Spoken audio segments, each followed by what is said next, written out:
በስተመጨረሻ እንግዲህ አምራን ያረገዘችው ልጅ እንግዲህ ወርዶባታል ማለት ነው። አሁን ላይ አምራን በወዷ የያዘችው ጽንስ እንደተጨናገፈና በወዷ ምንም አይነት ልጅ እንዳልያዘች ነው ዶክተሩ የነገራት ማለት። ምክንያቱም ከኤርሚ ጋር እዛ ጋር እንግዲህ ተናዶ ሲያወራትና እሷም ደግሞ ያንን ቪዲዮ ለማጥፋት ስትል ኤርሚ ጋር በሄደችበት ቅስፈት ኤርሚያስ ስላገኛትና ስለገፈተራት ያኔ በጣም ብዙ ደም ስለፈሰሳት እንግዲህ አሁን ላይ ከናሆም ያረገዘችው ልጅ አሁን ላይ በወዷ የለም።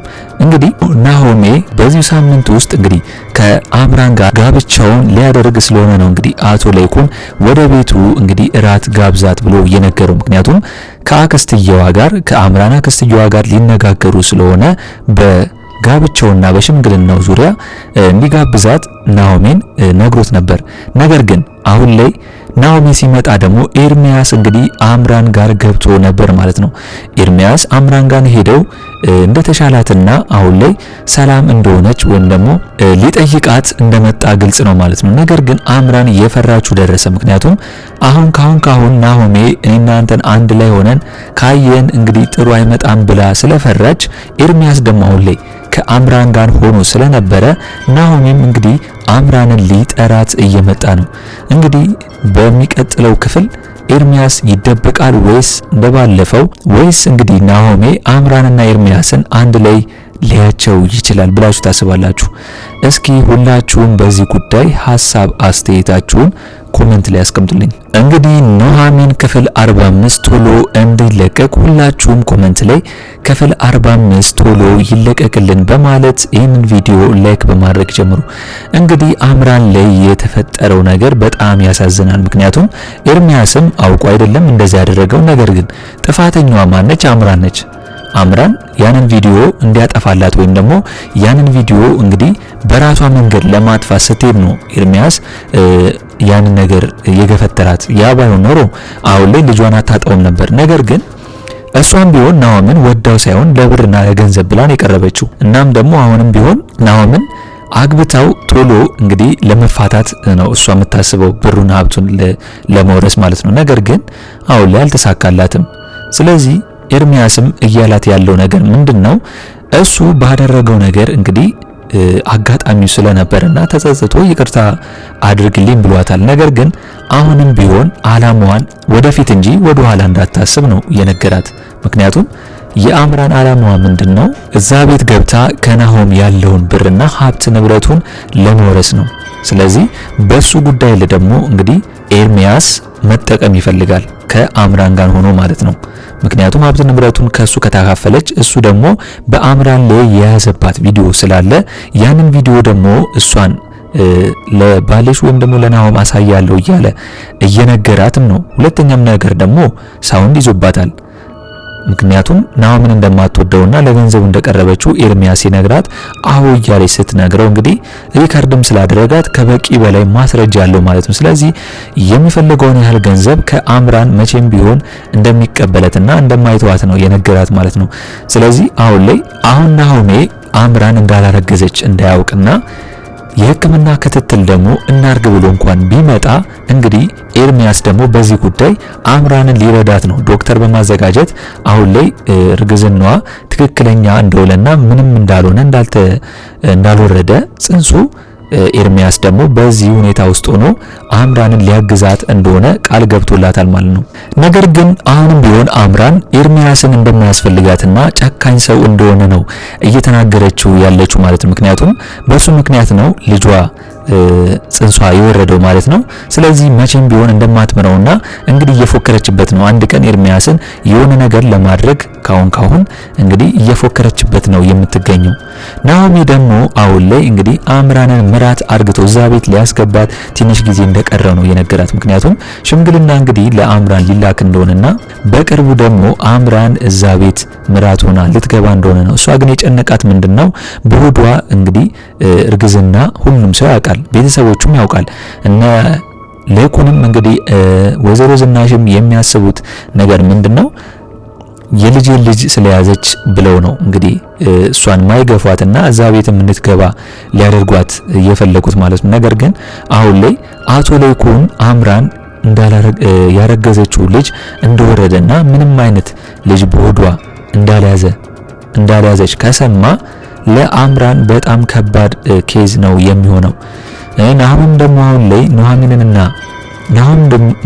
ደግሞ አሁን ላይ አምራንንና ኤርሚያስን አንድ ላይ ካገኛቸው እንግዲህ ተመልሶ እንግዲህ አምራን ጋር ይመጣል ብዬ አላስብም። ሌላው ጉዳይ ደግሞ አቶ ለይኩን እንግዲህ ተሰማን ከዚህ በኋላ ካራቀም በኋላ ወደ ጀርመን ልኮት እንግዲህ ተሽሎት እንዲመጣ ሊያደርግ ነው። ሕክምናውን ጀርመን ሄዶ እንዲያደርግ እየላከው ነው፣ እያናገረው ነው። አሁን ላይ አቶ ለይኩን እንደ ጓደኛ ለአቶ ተሰማ ያደረገው ነገር በጣም ከበቂ በላይ ነው። ቤት እንደምንም ብሎ ጨራረሰላቸው፣ ገዛላቸው። እንደገና ደግሞ አሁን ላይ አቶ ተሰማ ሄዶ ታክሞ እስኪመጣ ድረስ እንግዲህ ፕሮሰሱን እየጨረሰለት እንደሆነና አሁን ደግሞ ለአምራን ሽምግልናም ጓደኛውን እንግዲህ በክራንች በዊልቸር እንኳን ቢሄድም ጓደኛውን ሄዶ እንግዲህ ሽምግልና እንዲሄድለት ነው ለአምራን እየጠየቀው ያለው ማለት ነው። ስለዚህ ለይኩን በጣም ሲበዛ ደግና የዋህ ነው። የጓደኝነት ጥጉንም እንግዲህ እያሳየን ነው የሚገኘው። ምክንያቱም አቶ ተሰማ በዚህ ሁኔታ ውስጥ ሆኖ እንኳን ለይኩን ዝም አላለም። ካጠገቡ ሆኖ ሁሉንም ነገር አሳልፎ እንግዲህ አሁን ደግሞ አቶ ተሰማ ታከሙ መጥቶ እስከሚራመድ ድረስ የጓደኝነት ጥጉን ድርሻውን እየተወጣ ነው የሚገኘው። እንግዲህ አቶ ለይኩን ሁሌ የሚመቻችሁ ሐሳብ አስተያየታችሁን ኮሜንት ላይ አስቀምጡልኝ። ሌላው ጉዳይ ደግሞ እንግዲህ የኑሐሚን የኮምፒውተር አሰልጣኟ ነው ዳግሜ አሁን ላይ ኑሐሚንን እንግዲህ ኮምፒውተር ማሰልጠንና ማብቃት ይፈልጋል። እንደገና ደግሞ እንግዲህ እድሜ ልክ ከሷ ጋር ቢሆንና በደንብ ከሷ ጋር እንደ መምህር ቢቀጥል ነው ደስ የሚለው፣ ምክንያቱም ስለሚወዳትና ስለሚያፈቅራት ማለት ነው። ነገር ግን ኑሐሚን ደግሞ አሁን ላይ ከዳግም ይልቅ ወደ ናሆም ታዘነብላለች። ምክንያቱም ለናሆም ያላት ፍቅር፣ አክብሮት እንደተጠበቀ ነው ከማንም በላይ።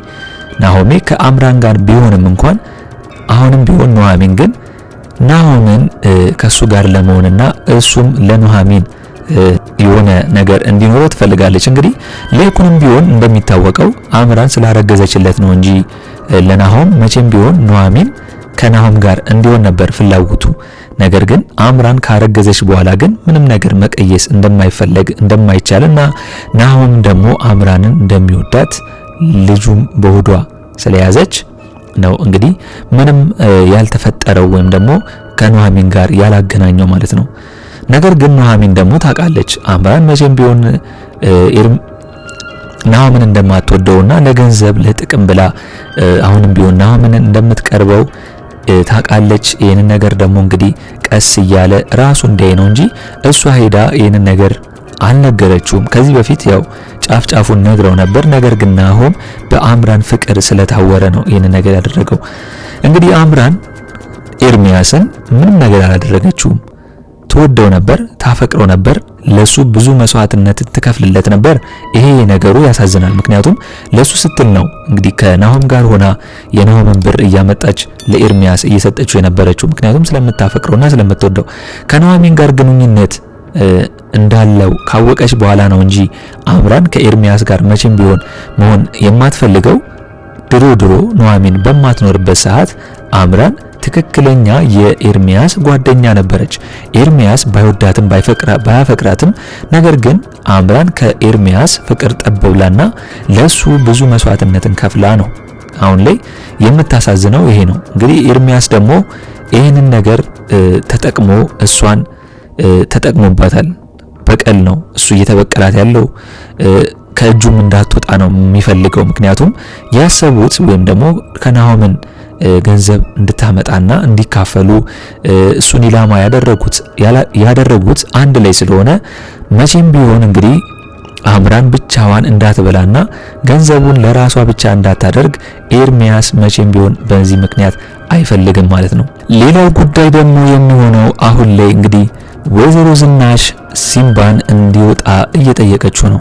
ምክንያቱም አሁን ላይ አቶ ለይኩን በጣም ጥሩ ሰው እንደሆነ እያየው ነው ብለዋለች። እንደገና ደግሞ በእሱ ላይ አሁን ላይ ካንተ ጋር መቼም ቢሆን ልሆን አልችልም፣ ያንንም ቢሆን እንግዲህ ተታልዬ ነው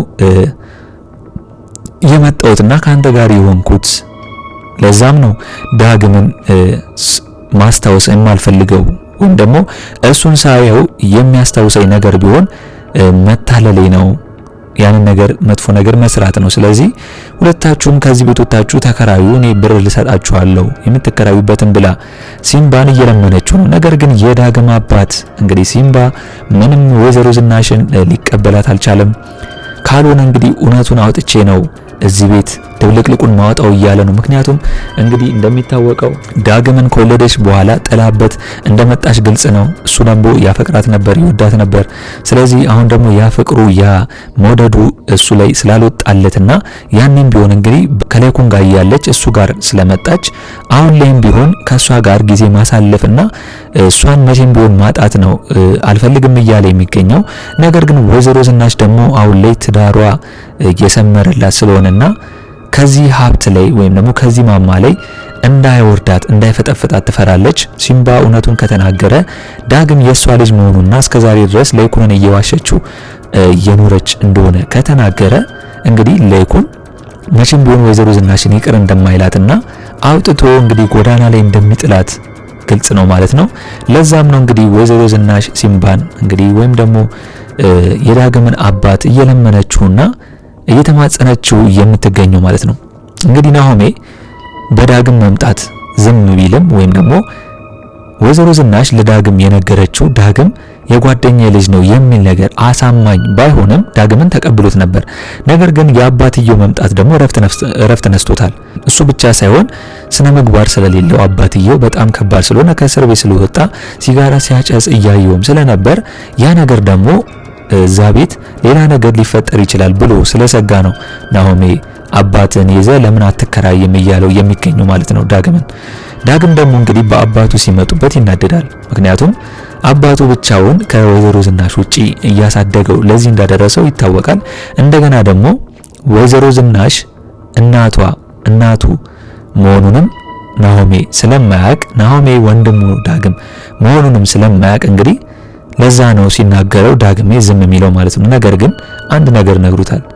ምክንያቱም ይሄ ሹመቱ ጊዜ ነው፣ አንድ ቀን ልንቀየር እንችላለን ብሎታል። ምክንያቱም እንግዲህ ዳግሜም እዛ ቤት ሲመጣ ድርጅቱ ናሆሜ እንደያዘው ከሰማ በኋላ ለኔስ አንዱን ለምን አሰጭኝም ብሎ ወይዘሮ ዝናሽን ሲናገራት ቆይቷል ማለት ነው። እንግዲህ ይህንን እያወሩ ዳግምና ናሆሜ አባትየው ሲምባ መጥቶ ነበር እና ሁሉም ነገር ሲሰማ ነበር። ናሆም ፍላጎቱ ምንድነው? አባትየውም ዳግምም ሌላ ቤት ተከራይተው እንዲኖሩ ነው ፍላጎቱ። ስለዚህ ዳግምም እንግዲህ ለናሆም መልስ ሰጥቶት አባትየውን ውጪ ሲያገኘው ማንም ሰው ሳያየው ሲምባን ይዞት ወጥቷል ማለት ነው። እንግዲህ ከሰማም እንግዲህ አሁን ላይ ፍላጎቱን ዳግም የራሱን ፍላጎት እንዲያሟላልትና አባትየው እንግዲህ ተከራይቶ ለብቻ እንዲኖርለት ነው። የሰው ትዳር ከዚህ በኋላ ማበጣበጥ እንደሌለበት ወይዘሮ ዝናሽ አሁንም ቢሆን ከዚህ በኋላ አንተን አትፈልግም ከሌኩን ጋር ነው ፍቅራቸው። ስለዚህ ሁሉም ነገር እስከሚታወቅ ድረስ ወይም ደግሞ እኔ ልጇ እስከሚታወቅ ድረስ ልጅ መሆኔ የወይዘሮ ዝናሽ ሌኩን እስከሚያውቅ ድረስ አንተም ቤቱን ለቀ እንድትወጣ እያለ ዳግም እንግዲህ እየነገረው ይገኛል ማለት ነው። ነገር ግን ሲምባ ከባድ ነው። አንድ ቀን ለሌኩን ወይም ደግሞ የሆነ ፍንጭ እዛ ቤት ሊናገር ይችላል ብዬ ነው ማስበው። እስኪ እናንተ በዳግም አባት ያላችሁን ሐሳብ ኮመንት ላይ ማስቀመጣችሁ እንዳረሱ። ሌላ ጉዳይ ደግሞ ዳግም እንግዲህ አሁን ላይ ናሆም ወንድሙ እንደሆነ ኑሐሚን እንደምታቅ በበኩሏ እየነገረችው ነው። ምንድነው ያለችው እንግዲህ ምክንያቱም ከዚህ በፊት እንግዲህ ኑሐሚን በቋጠረችው ምሳ ላይ ከናሆም ጋር ስለበላች አሁን ደግሞ ዳግም እንግዲህ ኑሐሚን በቋጠረችው ምሳ እሱ መብላት እንደሚፈልግ ከነገራት በኋላ ልክ እንደ ወንድም ብለዋለች ማለት። ስለዚህ ናሆም እንግዲህ ከዳግም ጋር ወንድማማች መሆኑን ኑሐሚን እንደምታቅ ዳግም አሁን ላይ ሊያውቅ ይችላል ብዬ ነው ማስበው። አምራን አሁን ላይ ያለችበት ሁኔታ በጣም ከባድ ነው። ተጨንቃን ያለችው ምክንያቱም በሆዷ ባለው ጽንስ ነበር ከናሆም ጋር የተገናኘችው ወይም ደግሞ ተመልሳ ይቅርታም ያደረገላት። ናሆምም ደግሞ አሁን ላይ ጭራሽ ስለ ልጅ ነው እያወራ ያለው ማለት ነው። ይሄ ሁላ የተፈጠረ ነገር እንደሆነ አላወቀም። ልጇ ጽንሷ እንደወረደ አላወቀም ማለት ነው። ጭራሽ ስለ ልጅ እያወራባት እንግዲህ አምራን ሌላ ሐሳብ ላይ እየገባች እንግዲህ እንድትናደድ ነው እያደረገ ያለው። ነገር ግን ናሆሜ ይህንን ነገር ካወቀ አምራንን ከዚህ በኋላ የሚተዋት ነው የሚመስለኝ። እናንተም እስቲ በዚህ ጉዳይ ሁላችሁም ሐሳብ አስተያየታችሁን ኮሜንት ላይ አስቀምጡልኝ። እስቲ በዛሬው በኑሐሚን ክፍል የተመቻችሁን ሁላችሁም እስቲ ሐሳብ አስተያየታችሁን ማስቀመጣችሁ እንዳረሱ። በእኔ በኩል የዛሬው አስተያየቴ ይህንን ይመስል ነበር። እንግዲህ በቀጣይ ክፍል እስከምንገናኝ ድረስ መልካም ቆይታ ይሁንላችሁ። ቻው ቻው።